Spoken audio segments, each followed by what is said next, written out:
प्रस्तावना के बारे में अपन ने रिवाइज कर लिया और अपन पढ़ेंगे किसके बारे में, अनुसूचियों के बारे में।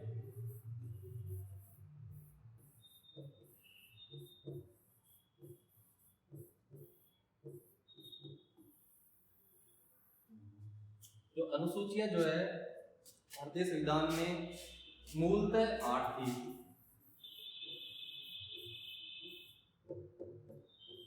और कालांतर में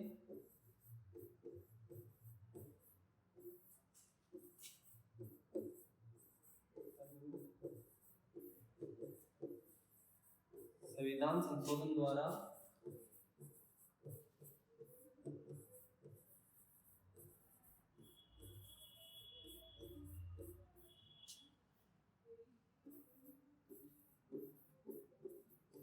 चार और जोड़ी गई।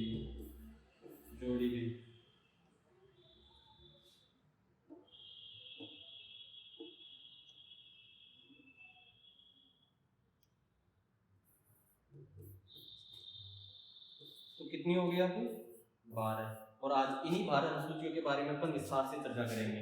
अगर अपन पहले अनुसूची की बात करते हैं तो पहली जो अनुसूची है उस भारत के जो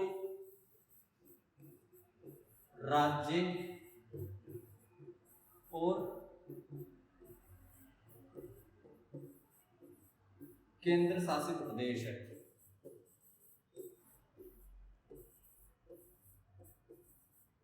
इनके नाम और सीमाएं। प्रथम अनुसूची है, उसमें क्या क्या है, भारत के राज्य और केंद्र शासित प्रदेश के नाम और सीमाएं। भारत में कितने राज्य हैं और कितनी केंद्र शासित प्रदेश है? तो राज्य कितने हैं भारत में भी, 28, और केंद्र शासित प्रदेश 8। तो इन 28 राज्यों और 8 केंद्र शासित प्रदेशों के नाम और सीमाएं इसमें अनुसूची 1 में। अगर अपन अनुसूची 2 की बात करें, अनुसूची 2 में है वेतन। इस पर जो संचित निधि है उस पर, संचित निधि पे भारित वेतन है वो अनुसूची 2 में है। अब संचित निधियां अपन आगे विस्तार से पढ़ेंगे। निधियां आकस्मिक निधि होती है और एक संचित निधि होती है। आकस्मिक निधि राष्ट्रपति के नेतृत्व अधीन होती है, जबकि ये जो संचित निधि है इस पे लोग केंद्र और राज्य दोनों की अलग अलग होती है। अब इन पे जो जिन जिन अधिकारियों का वेतन होता है वो पहला व्यक्ति तो हो गया राष्ट्रपति,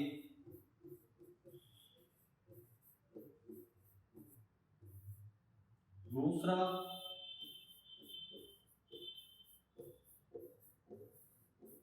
राज्यसभा के सभापति व उपसभापति,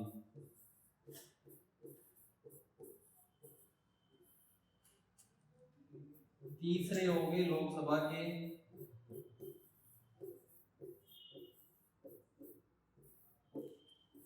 अध्यक्ष और उपाध्यक्ष।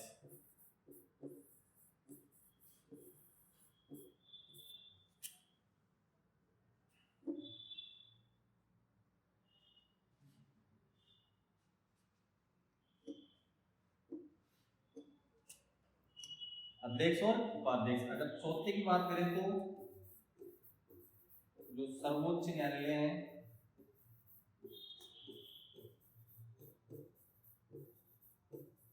उसके न्यायाधीश,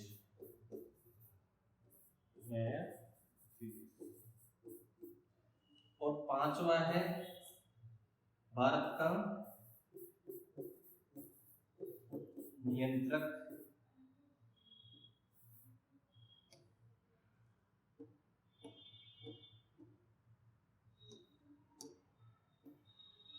भारत के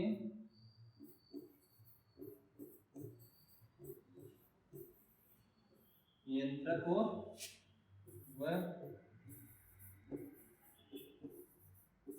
महालेखा परीक्षक।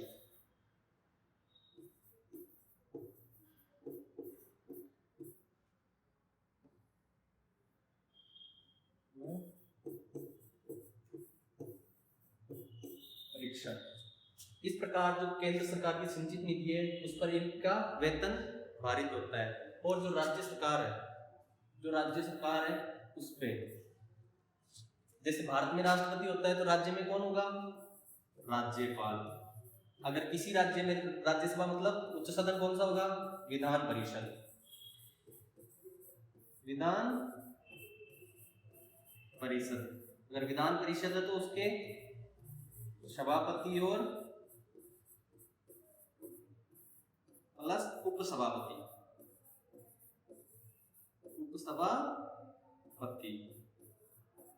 उनका वेतन हो गया। राज्य का राज्यपाल हो गया, विधान परिषद है तो उसके वो हो गए सभापति और उपसभापति हो गए। इसी प्रकार जो है लोकसभा के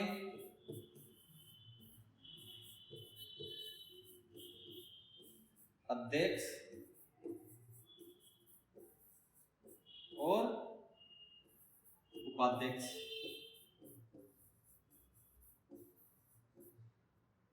उसके बाद में अगर अपन बात करें तो उच्च न्यायालय के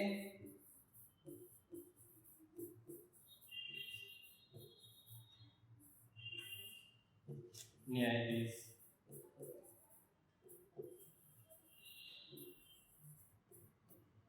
इन सबका वेतन किस पे होता है?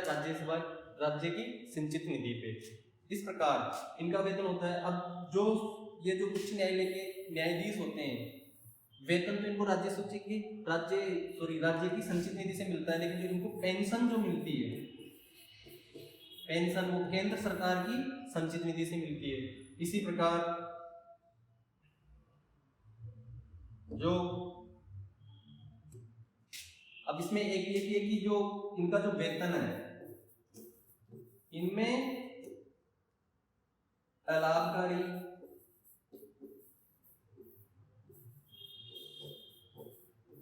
परिवर्तन, सामान्यतः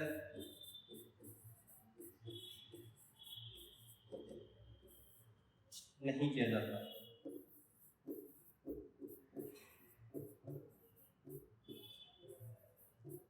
परंतु आपातकाल,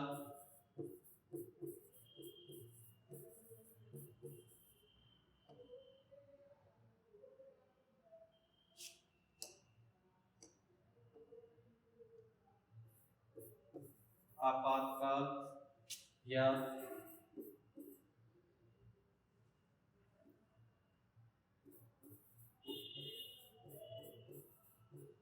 विशेष परिस्थितियों में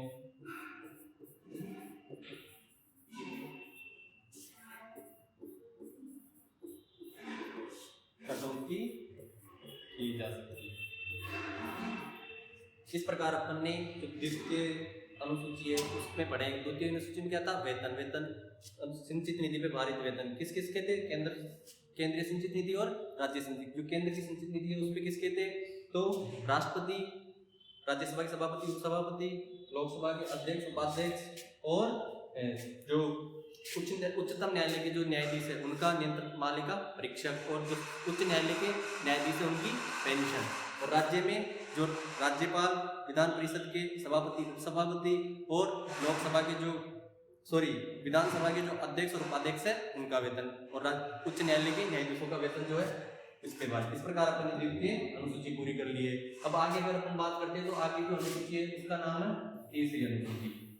वो था 8 थी, अपन ने पहले पढ़ा था तो 2 अनुसूचियों के बारे में अपन ने पढ़ लिया है। तीसरी अनुसूची में है शपथ। क्या है? शपथ। अब शपथ किस किस की शपथ तीसरी अनुसूची में? जैसे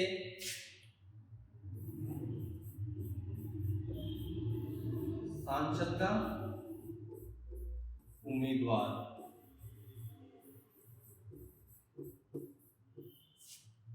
सांसद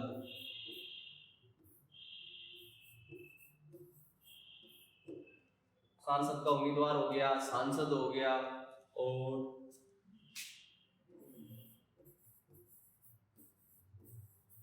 उच्च न्यायालय के न्यायाधीश हो गए, उसके अलावा नियंत्रक महालेखा परीक्षक हो गया, नियंत्रक महालेखा परीक्षक हो गया। और अगर अपन इधर बात करें तो सांसद वहां पे एमएलए का उम्मीदवार, मतलब जो विधानसभा सदस्य हैं उसका जो उम्मीदवार होता है वो खुद एमएलए और उच्च न्यायालय के न्यायाधीश। उसके अलावा जो लोकसभा अध्यक्ष और उपाध्यक्ष होते हैं, राज्यसभा, ये सब उसके बारे में थोड़ा पढ़ लेते हैं। जो इसमें शपथ में जो लोकसभा के अध्यक्ष या उपाध्यक्ष, राज्यसभा के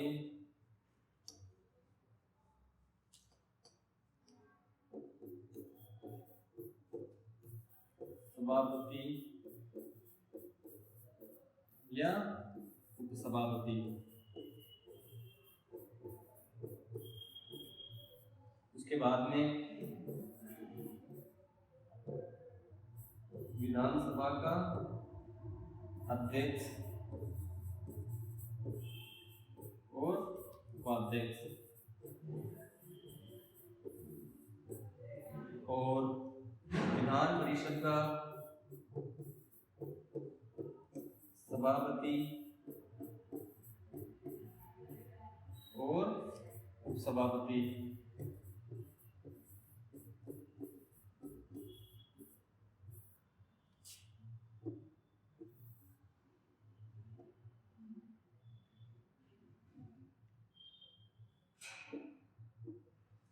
इन सब की जो शपथ है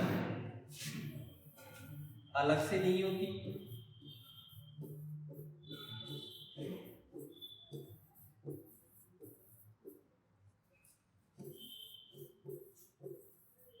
शपथ अलग से नहीं होती, वो किसके रूप में, सदस्य के रूप में ही शपथ लेते हैं।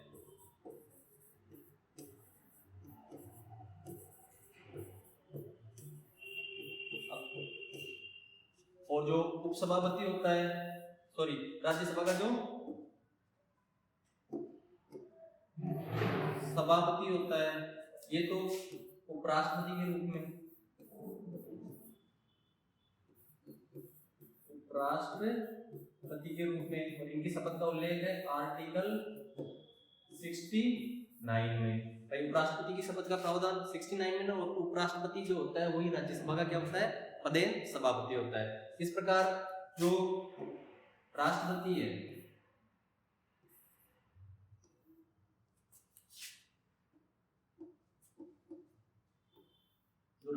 जो होता है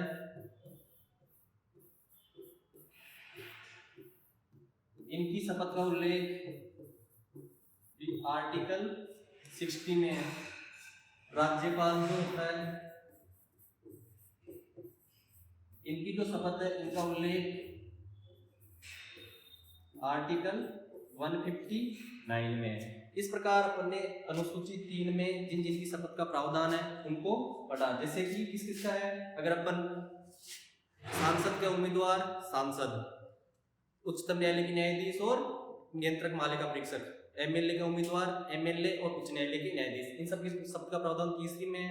और जो सभापति, अध्यक्ष, उपाध्यक्ष ये सब होते हैं, इनकी कोई अलग से शपथ नहीं होती, वो सदस्य के रूप में ही शपथ लेते हैं और इनको शपथ प्रोटेम स्पीकर द्वारा दिलाई जाती है। अब चौथी अनुसूची 4, इसमें है राज्यों में राज्यसभा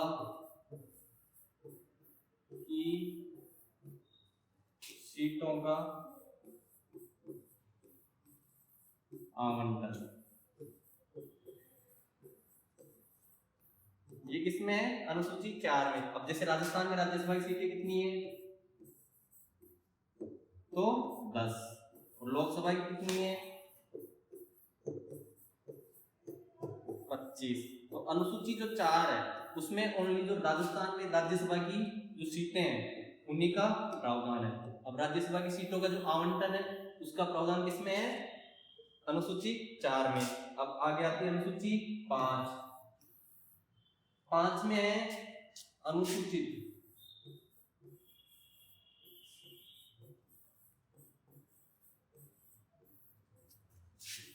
जाति व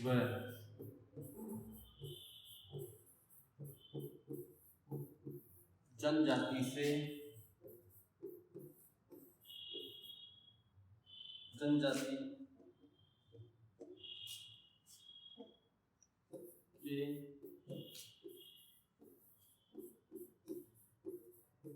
प्रशासन व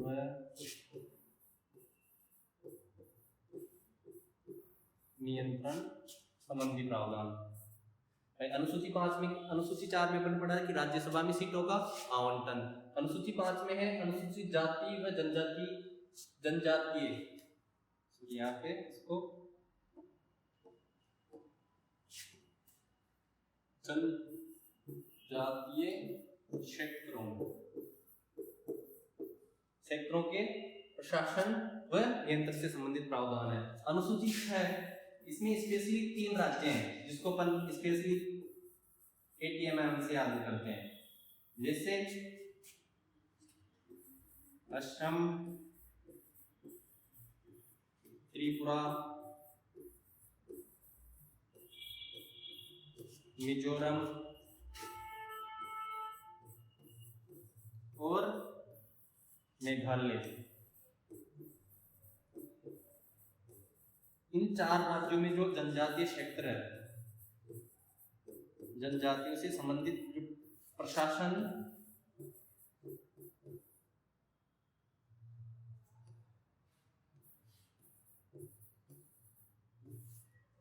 व नियंत्रण संबंधी जो प्रावधान है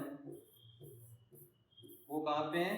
अनुसूची 6 में। अगर अपन अनुसूची 7 की बात करें, अनुसूची 7 में है शक्तियों का बंटवारा। अनुसूची 7 में क्या है? शक्तियों का बंटवारा। अब शक्तियां कौन सी है? अब शक्तियों का बंटवारा करने के लिए 3 प्रकार की सूचियां बनाई गई है। संघ सूची,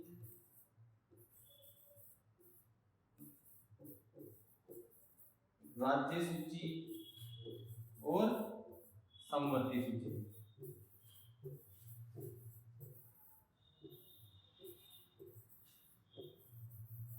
संघ सूची, राज्य सूची और समवर्ती सूची। अब जो संघ सूची के विषय हैं इस पे कानून कौन बना सकता है? इसमें जितने विषय डाले गए उन पे शक्तियों का जो नियंत्रण है वो किसके पास है? केंद्र सरकार के पास। किसके पास है? केंद्र सरकार के पास। अगर राज्य सूची पे कानून कौन बना सकता है? राज्य सरकार।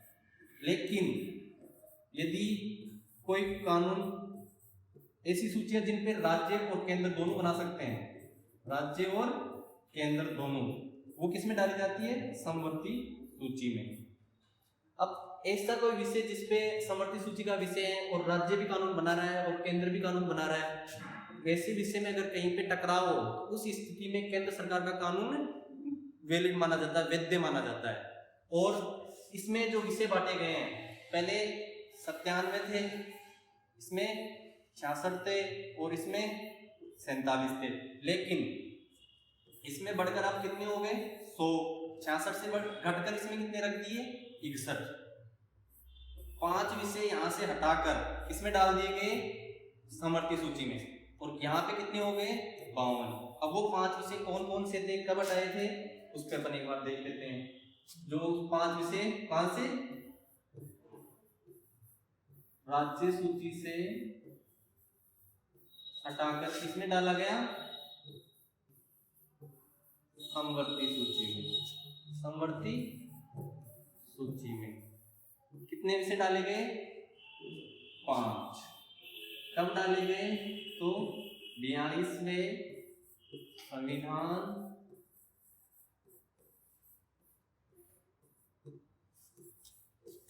संशोधन द्वारा। कब डाले गए? 42वें संविधान संशोधन कब हुआ था ये? 1976 में। अब वो 5 विषय कौन से थे? पहला वन, दूसरा वन्य जीव, तीसरा शिक्षा, चौथा न्यायिक प्रशासन,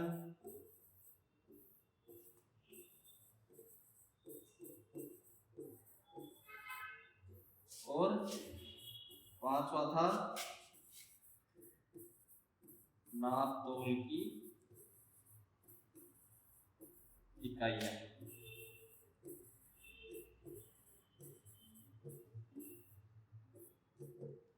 इस प्रकार जो 5 विषय थे राज्य सूची से हटाकर किसमें डाले गए? समवर्ती सूची में। कौन से संविधान संशोधन द्वारा? 42वें संविधान संशोधन 1976 के द्वारा।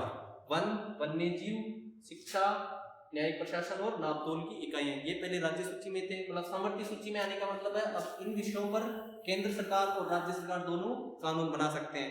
और ऐसा कोई विषय जिसपे दोनों कानून बनाए और दोनों में क्या हो? टकराव हो, उस स्थिति में जो केंद्र सरकार द्वारा बनाया गया कानून होता है वो क्या होता है?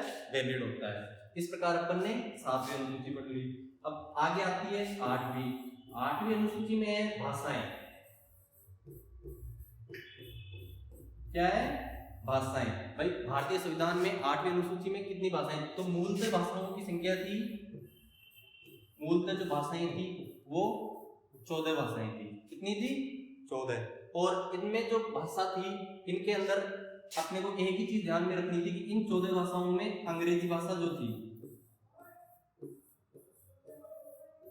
ये इसमें नहीं थी।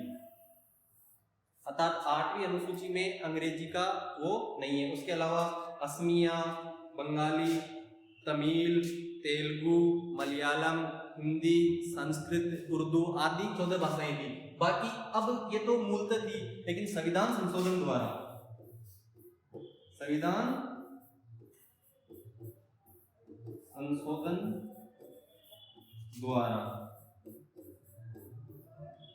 कितनी भाषाएं और जोड़ी गई है? 8 भाषाएं और जोड़ी गई है। और वर्तमान में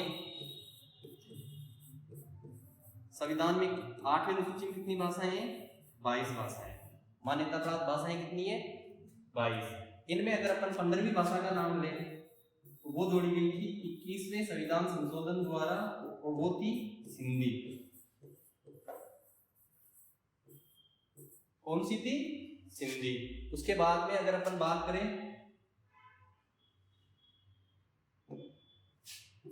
15वीं, 16वीं और 17वीं, तो ये तीनों भाषाएं जो है कोंकणी, मणिपुरी और नेपाली, ये तीनों भाषाएं जोड़ी गई थी 71वें संविधान संशोधन द्वारा। कौन सी संविधान संशोधन द्वारा? 71वें संविधान संशोधन द्वारा। उसके बाद में अगर अपन बात करें तो ये 16वीं, लिखने में वो होगी तो ध्यान रखे सब। 16वीं, 15वीं तो अपने वो पढ़ ली ना सिंधी, तो 16वीं, 17वीं और 18वीं। उसके बाद में जो जोड़ी गई थी 19वीं, 20वीं, 21वीं और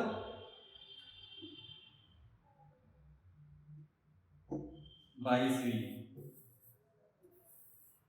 ये थी बोडो, डोगरी, मैथिली और संथाली। ये जो लैंग्वेज थी किससे जोड़ी गई थी? 92वें संविधान संशोधन द्वारा।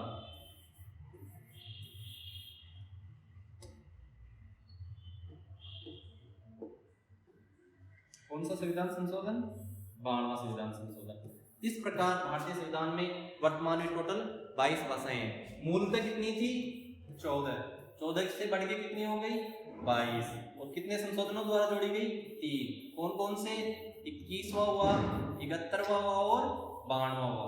71वें से कितनी जोड़ी गई 1। कौन सी सिंधी, सॉरी 21वें से 1 सिंधी, 71वें से 3 कोंकणी मणिपुरी और नेपाली, 92वें से 4 कितनी जोड़ी गई 4 बोडो डोगरी मैथिली और संताली। अब इनको तुम कैसे भी याद रख सकते हो BDMS यानी बदमाश, अगर अपन याद रखना चाहे तो इस शब्द से भी याद रख सकते हैं। तो वैसे बोडो, वैसे इसको बदमाश बड़ो, डोगरी और वैसे मैथिली और संताली, इसको अपन किसी से भी याद कर सकते हैं, कमीने से याद कर सकते हैं, जैसे कोंकणी मणिपुरी और नेपाली। इस प्रकार अपन ने मूल जो संविधान में 8 अनुसूचियां थी उनके बारे में पढ़ लिया। अब संविधान संशोधन के द्वारा मैंने पहले बताया था कि 4 अनुसूचियां और जोड़ी गई थी। सबसे पहले कौन सी अनुसूची जोड़ी गई 9th अनुसूची। कौन से संविधान संशोधन द्वारा, तो पहले ही संविधान संशोधन द्वारा, पहले संविधान संशोधन द्वारा कौन सी अनुसूची जोड़ी गई 9वीं। और इसमें जो विधेयक थे, अधिनियम थे, अधिनियमों को क्या दिया गया सुरक्षा, किससे न्यायिक पुनरावलोकन से, पुनरावलोकन से क्या दी गई सुरक्षा, कि कोई भी अधिनियम अगर 9वीं अनुसूची में डाल दिया जाता है तो सुप्रीम कोर्ट या कोई भी कोर्ट उसकी क्या नहीं कर सकती, जांच नहीं कर सकती। प्रारंभ में इसमें 13 विषय थे और यहां से बढ़कर वर्तमान में इसमें कितने हो गए 284 और ये आंकड़ा बढ़ता जाता है। लेकिन 2007 में एक केस हुआ था कोइलोवा,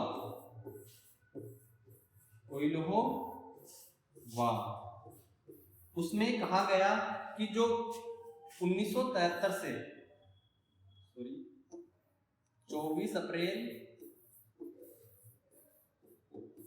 1973, इससे पहले की जो कानून है भाई 24 अप्रैल 1973, इससे पहले यदि कोई अधिनियम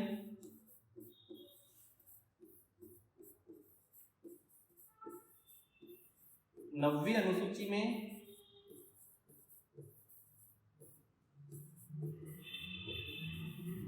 रखा गया है, कब 1974 से पहले, इससे 1973 से 1973 से पहले वो अधिनियम इस नवीं अनुसूची में रखा गया है तो उसका क्या नहीं किया जाता न्यायिक पुनरावलोकन। लेकिन 1973 के बाद वाले, इसके बाद वाले सभी अधिनियमों का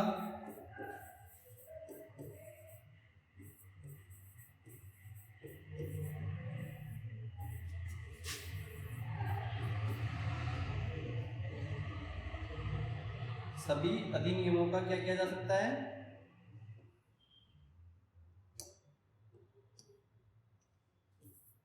जो न्यायिक पुनरावलोकन है,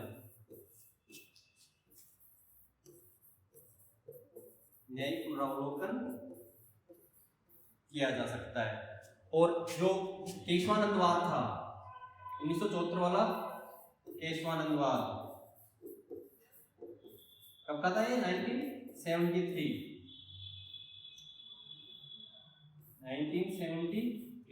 इसी में मूलभूत ढांचे की अवधारणा दी गई थी। ढांचे की जो अवधारणा थी, अवधारणा सामने आई थी और न्यायिक पुनरावलोकन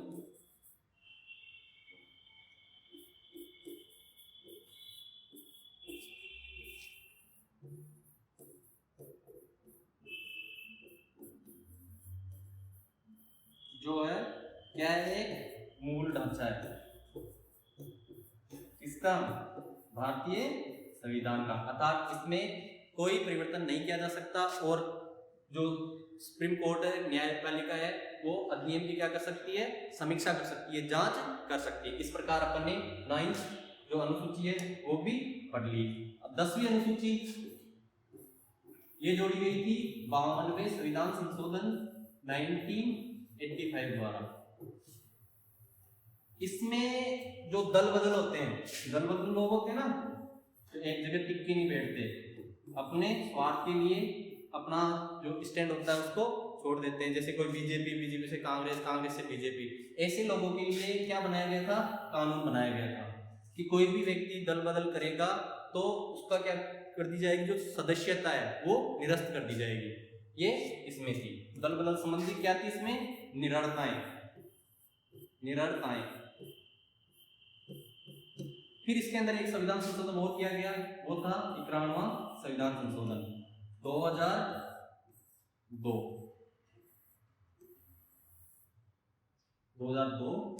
जो संविधान संशोधन था, इसके अंदर कहा गया कि जो दल बदल विरोधी है इसके लिए कुछ रूल बनाए गए। और वो रूल कैसे थे कि यदि कोई सदस्य दल बदलता है तो उसकी जो सदस्यता है वो क्या हो जाएगी, निरस्त, यानी रद्द हो जाएगी। सदस्यता क्या हो जाएगी, निरस्त। उसके बाद में दल बदल लेके हो जाएगी। लेकिन यदि कोई पार्टी है तो पार्टी के 2/3 यानी 2/3, मतलब 100 में से 66 लोग यदि दल बदल रहे हैं, बदलते हैं, तो वो इसके दोषी नहीं ठहराए जाएंगे, दोषी नहीं होंगे। उसको क्या माना जाएगा कि पार्टी का विलय, क्या माना जाएगा, पार्टी का विलय। अब देखो इसमें कुछ नियम और बनाए गए थे कि कोई भी सदस्य है, निर्दलीय सदस्य, निर्दलीय जो सदस्य है वो कोई भी पार्टी ज्वाइन नहीं कर सकता, कोई भी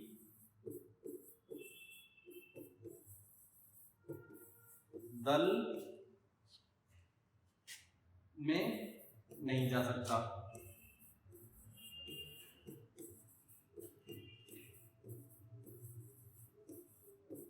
लेकिन यदि कोई मनोनीत सदस्य हो, भाई निर्दलीय तो कोई दल में नहीं जाएगा, लेकिन अगर कोई मनोनीत सदस्य हो, मनोनीत सदस्य हो तो इसको 6 माह में दल चुन सकता है।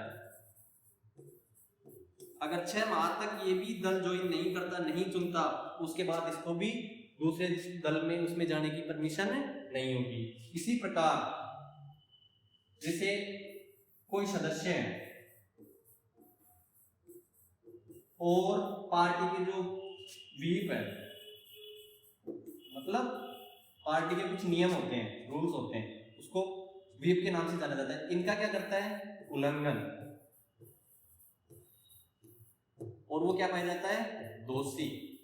और पार्टी द्वारा क्या नहीं किया जाता, क्षमा, कितने दिन में, 15 दिन में, तो भी वो क्या माना जाएगा, दल बदल का दोषी माना जाएगा। इस प्रकार 91वें संविधान संशोधन द्वारा इसमें बहुत से, और सबसे इंपॉर्टेंट बात कि जो दल बदल का जो निर्णय होता है, ये जो निर्णय लेता है वो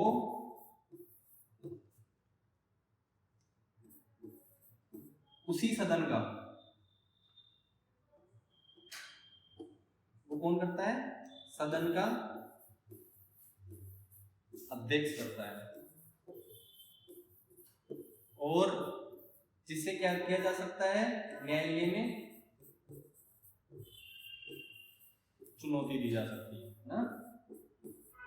इस प्रकार दल बदल से संबंधित 10वीं अनुसूची है। और ये सारी क्या है, जो दल बदलू लोग होते हैं, एक जगह टिक के नहीं रहते, अपने स्वार्थ के लिए कुछ भी करते रहते हैं, उनके लिए ये बताया गया है। उसके बाद में 11वीं और 12वीं दोनों अनुसूचियों को एक साथ पढ़ेंगे, 11th और 12th।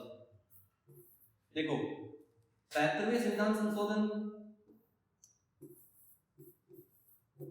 और 74वें संविधान संशोधन 1992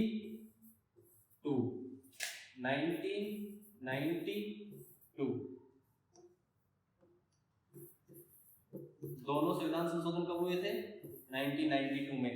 तो 73वें से तो जोड़ी गई थी 11वीं अनुसूची, और 74वें से जोड़ी गई थी 12वीं अनुसूची। लेकिन दोनों ही अनुसूचियां प्रभावी कब हुई थी? 1993 में।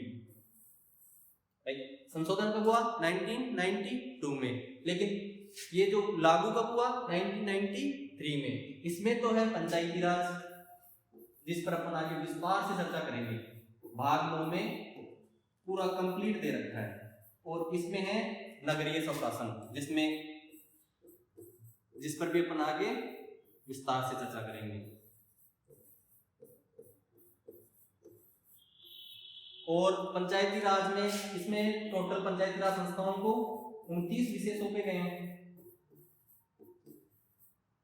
और जो राज्य हैं अपने, तो राजस्थान में 29 में से कितने विषय सौंपे गए हैं? अगर राजस्थान की बात करें तो 22।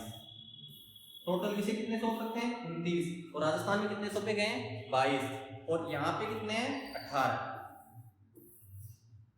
इस प्रकार अपन ने अनुसूचियों के बारे में चर्चा की। और अगर अपन एक बार पीपीटी के माध्यम से देखना चाहे तो स्पीड से देख सकते हैं।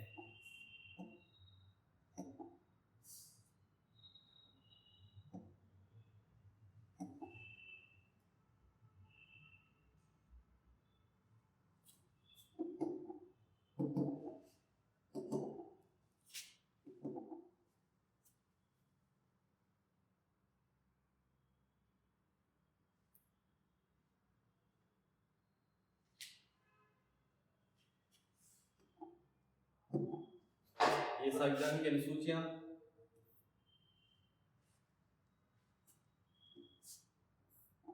प्रथम अनुसूची में मैंने आपको बताया था कि राज्य और केंद्र शासित प्रदेशों के नाम और सीमाएं। उसके बाद में मैंने बताया था दूसरी अनुसूची में सिंचित निधि पर भारित वेतन। निधियां दो प्रकार की थी, केंद्र की और राज्य की। केंद्र की थी उसमें जो थे राष्ट्रपति का, लोकसभा के अध्यक्ष और उपाध्यक्ष का, राज्यसभा के सभापति और उपसभापति का, और उच्चतम न्यायालय के न्यायाधीशों का, और नियंत्रक माले का परीक्षक। राज्य की अगर अपन बात करें तो राज्यपाल, लोकसभा अध्यक्ष, उपाध्यक्ष, और जो विधानसभा के विधानसभा के अध्यक्ष और उपाध्यक्ष, विधान परिषद के सभापति और उपसभापति। और अगर वही बात करें अपन उसकी उच्च न्यायालय के न्यायाधीशों का, इनके वेतन में बोला था कि कटौती लाभकारी परिवर्तन नहीं किया जा सकता, लेकिन विशेष आपातकाल के समय परिवर्तन कर सकते हैं। और उच्च न्यायालय के जो न्यायाधीश होते हैं उनकी जो पेंशन होती है वो केंद्र सरकार की सिंचित निधि पे भारित होती है। उसी प्रकार तीसरी अनुसूची शपथ जैसे सांसद के उम्मीदवार, सांसद, नियंत्रक माले का परीक्षक, उच्चतम न्यायालय के न्यायाधीश, एमएलए के उम्मीदवार, इन सबकी शपथ का प्रावधान है। लेकिन जो अध्यक्ष, लोकसभा अध्यक्ष होते हैं, विधानसभा अध्यक्ष होते हैं, इन सबकी शपथ का प्रावधान इसमें नहीं है। राष्ट्रपति का नहीं है। राष्ट्रपति की शपथ का प्रावधान आर्टिकल 60 में है। उसके बाद में उपराष्ट्रपति का आर्टिकल 69 में है। राज्यपाल का आर्टिकल 159 में है। उसके बाद चौथी अनुसूची मैंने बताया था कि राज्य और केंद्र शासित प्रदेशों के लिए जो राज्यसभा में सीटें हैं उनका आवंटन। और राजस्थान से अपने कितनी राज्यसभा की सीटें? 10। उसके बाद में पांचवी अनुसूची, अनुसूचित व जनजातीय क्षेत्रों का जो प्रशासन व नियंत्रण है, इससे संबंधित प्रावधान थे। उसके बाद में छठी अनुसूची, इसमें मैंने बताया था ATMM यानी असम, त्रिपुरा, मिजोरम और मेघालय, यहाँ की जो जनजातीय क्षेत्र है उनके प्रशासन और नियंत्रण संबंधी प्रावधान है। उसके बाद में सातवीं अनुसूची, इसमें बोला था संघ सूची, राज्य सूची और संवर्ती सूची। संघ सूची वो जिसमें केंद्र सरकार कानून बनाए, राज्य सूची वो जिस पर राज्य सरकार कानून बनाए, संवर्ती सूची जिस पर दोनों कानून बनाए। लेकिन यदि दोनों में टकराव हो तो केंद्र सरकार का मान्य होगा। संघ सूची में 97 थे, राज्य सूची में 66 थे और 47 थे। उसके बाद में संघ सूची में 100 हो गए, राज्य सूची में 61 है। 5 कहाँ ले गए? संवर्ती सूची में। कौन से संविधान संशोधन द्वारा? 42वें संविधान संशोधन द्वारा। और 42वें संविधान संशोधन द्वारा इसमें ले गए। और कितने बचे यहाँ पे? 52। वो कौन कौन से थे? वन, वन्यजीव, शिक्षा, न्यायिक प्रशासन और नापतोल की इकाइयां। उसके बाद में 8वीं अनुसूची, 8वीं अनुसूची में क्या थी? भाषाएं। भाषाएं मैंने बोला था 14 भाषाएं थी, हिंदी शामिल थी, अंग्रेजी नहीं थी। 15वीं 21वें संविधान संशोधन द्वारा 16वीं 15वीं थी सिंधी, 16वीं 17वीं 18वीं 71वें संविधान संशोधन द्वारा। अब 16वीं कौन सी थी? मैंने बोला था कमीने से याद कर सकते हैं, कोंकणी, मणिपुरी और नेपाली। उसके बाद में 19वीं 20वीं 21वीं और 22वीं जो भाषाएं थी 92वें संविधान संशोधन 2003 के द्वारा। कौन कौन सी थी? बदमाश से अपन इसको क्या कर सकते हैं? याद कर सकते हैं। तो बोडो, डोगरी, मैथिली और संताली। उसके बाद में अपन आगे चले थे 9वीं अनुसूची, विधायकों को जो विधेयक होते हैं, अधिनियम होते हैं, उनको न्यायिक पुनरावलोकन से संरक्षण दिया गया है। इसलिए तो जमींदार व्यवस्था का उन्मूलन करने के लिए और भूमि सुधारों को लागू करने के लिए। आरंभ में 13 थे और वर्तमान में 284। और कोयलोवाद मैंने बताया था कि जो केशवानंद भारतीवाद है 1973 वाला, उससे पहले वाले निर्णयों में तो समीक्षा नहीं की जा सकती, लेकिन उसके बाद में कोई भी अगर अधिनियम 9वीं अनुसूची में डाला गया तो उसको क्या कर सकते हैं, न्यायिक समीक्षा, न्यायिक पुनरावलोकन कर सकते हैं, क्योंकि जो न्यायिक पुनरावलोकन है वो क्या है, मूलभूत ढांचा। 10वीं अनुसूची दल बदल संबंधी प्रावधान 52वें संविधान संशोधन 1985 द्वारा जोड़ी गई थी और 91वें संविधान संशोधन द्वारा मैंने बताया था कि कोई सदस्य दल बदल रहा तो उसकी सदस्यता समाप्त हो जाएगी।